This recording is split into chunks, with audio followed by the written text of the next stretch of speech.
Did you, when you went to Iraq, you went once or twice? We went one time.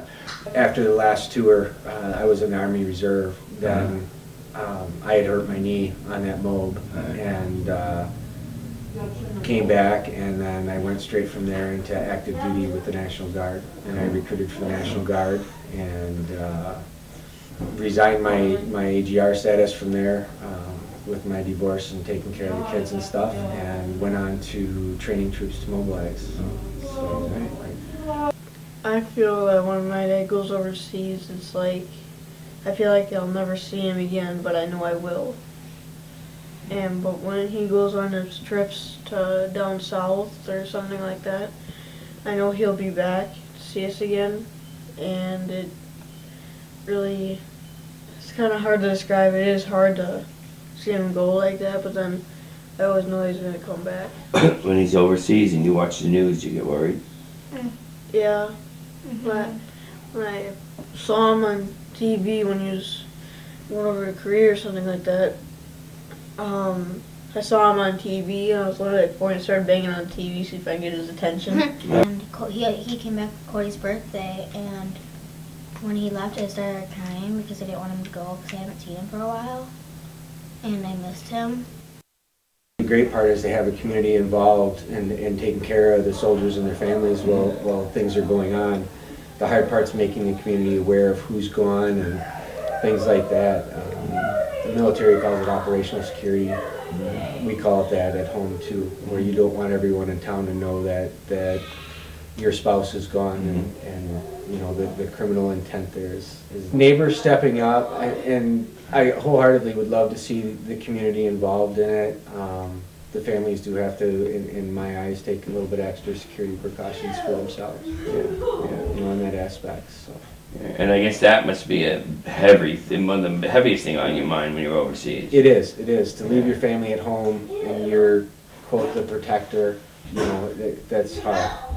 So you recommend telling the police department that you're going? Always let the police departments know that, hey, I'm deploying, and can you keep an eye on my family, and you'd be really amazed police officers that'll actually stop by the house and spend time with your kids. Oh my last mob, the police department actually did stop by and, you know, chat with the kids and have some fun and things like that. So that was truly amazing. Be prepared for everything for your family. Is getting that list together, who can do what, you know, when this happens, who they can count on to help out in any situation, whether it be from mowing the lawn to taking the kids for a night and letting your spouse or loved one, you know, get out and so like babysitting, relax. Yeah, babysitting. You know, those type of things are crucial. So Uncle Vinny, Kathy's behind the camera. We just got into Fort Atkinson, Wisconsin. We are in Jefferson County. We called the Jefferson County Veterans Service Center, where we talked to a lady, Yvonne. We told Yvonne what we were looking to do, that we were just looking to help a veteran and his family that might be in need. One of our heroes, one of the guys that stood up for us when we needed it. Now we're standing up for him. And we are going to go up, and we're going to help him out. Well, within 30 minutes, we're able to help out a veteran. I appreciate what you guys do from the bottom of my heart. It touches me deeply, you know, that there's people like you out there going around helping people, you know, the vets that are down on their luck and need the help. So I so much appreciate that. We love doing it, and like I said today when you were saying thank you when we were shopping and stuff, today's not about us, it's about you. It's about thank you, you know.